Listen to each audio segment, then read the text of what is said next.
Em mais de 15 anos de endodontia, se tem uma das coisas que eu posso afirmar para você é que mais de uma vez eu já fiquei na dúvida na hora de bater o martelo a respeito do diagnóstico pulpar de um dente no consultório.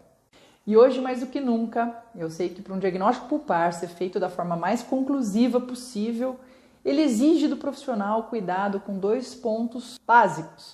O primeiro deles é a coleta de dados e depois a interpretação desses dados. E o que eu vou conversar com você aqui hoje é exatamente a respeito da coleta de dados. Vou relembrar um pouco dessa etapa que acaba sendo o primeiro passo para um diagnóstico pulpar correto. Bom, a primeira coisa é que a gente precisa lembrar que a coleta de dados ela é feita de forma subjetiva e objetiva. E as duas formas são essenciais, importantíssimas e indispensáveis. Então, nada de sair correndo, deitando o paciente na cadeira, colocando gelo no dente dele e perguntando se dói, sem antes conversar e fazer, antes de mais nada, a coleta de dados subjetiva, que é aquela realizada durante a anamnese. Num primeiro momento, na coleta subjetiva, você vai perguntar para o paciente qual que é a queixa principal dele e deixar que ele descreva, nas palavras dele mesmo, como que ele sente aquela dor, como que ele relata aquela queixa. Aí sim, num segundo momento, você pode direcioná-lo, lançando mão de algumas perguntas, para que ele responda, então vocês juntos consigam caracterizar um pouco melhor essa dor. E essas perguntas são as seguintes. Primeiro, com relação à sede daquela dor. É uma dor localizada? É uma dor difusa? Com relação ao aparecimento, é uma dor que é espontânea ou ela é provocada? Qual o estímulo que ela melhora ou piora? Com relação à duração, é uma dor de curta duração, de longa duração? A sua frequência é uma dor intermitente, é uma dor contínua? E importantíssimo também, qual a intensidade dessa dor? É uma dor leve, moderada, severa? Depois de cumprido isso, aí sim é a hora da gente passar para os testes clínicos de diagnóstico. E os testes clínicos constituem então a coleta de dados mais objetiva. E eu imagino que você esteja cansado de ouvir a respeito dos testes clínicos em endodontia. Eu desejo que você esteja cansado de ouvir, espero que esteja.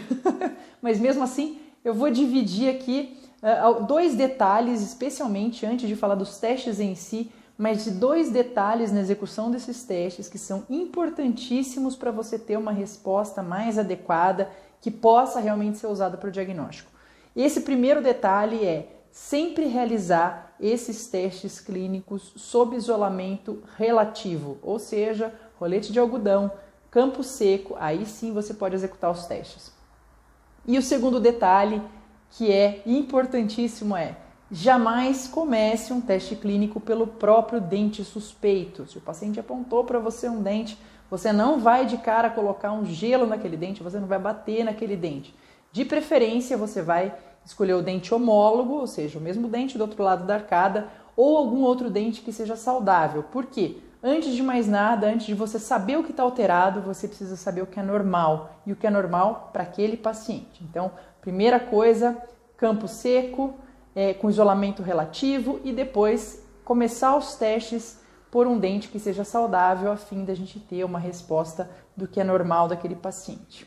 E entrando agora nos testes em si para diagnóstico pulpar e endodontia, a gente tem uma série deles, sendo os testes térmicos ao frio, ao quente, o teste elétrico pulpar, teste de cavidade, teste de anestesia seletiva, são todos testes que podem auxiliar no momento do diagnóstico. Mas vamos focar aqui no principal, no mais amplamente difundido e aceito para o diagnóstico pulpar, que é o teste térmico ao frio.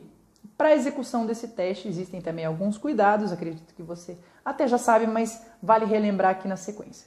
O primeiro deles, que é a forma mais fácil de você executar esse teste, sem sombra de dúvidas, mais prática, usando um gás refrigerante. E esse gás refrigerante você vai colocar o spray dele em uma bolinha de algodão. Então o seu campo já está isolado relativamente, já está seco. E essa bolinha de algodão ela não deve ser imediatamente levada ao dente. Por quê? Porque no primeiro momento ela pode estar encharcada ainda e você vai ter esse líquido escorrendo para outras regiões e pode ter um teste alterado. Então aguarde alguns segundos depois que você colocou o spray desse gás refrigerante na bolinha de algodão e você começa a ver a formação como se fosse de flocos de neve. Aí sim, esse algodão está pronto para ser levado na cervical desse dente.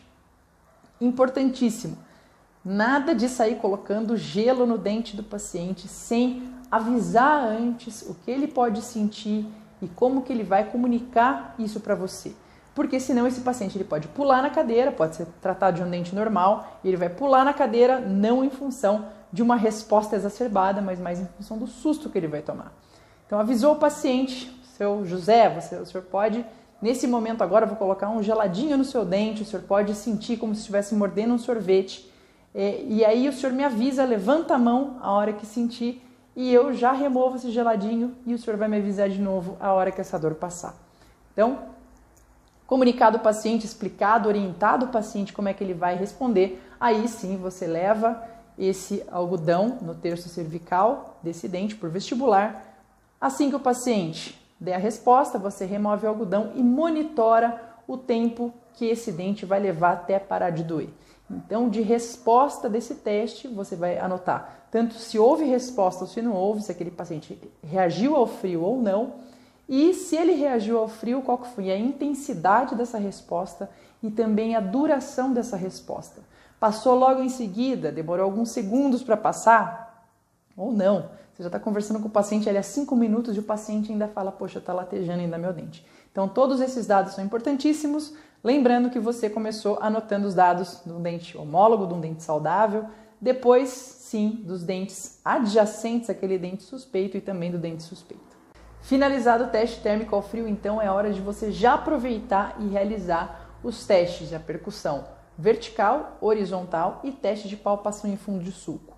Esses testes eles são mais voltados a você entender um pouco mais do que pode estar acontecendo na região periapical. No entanto, indiretamente eles podem te ajudar bastante aí para o diagnóstico pulpar também. Então, é hora de você já realizar todos os testes clínicos para no final, isso tudo em conjunto com os achados radiográficos, aí sim você pode sentar e fazer a interpretação de todos esses dados para um diagnóstico o mais preciso possível.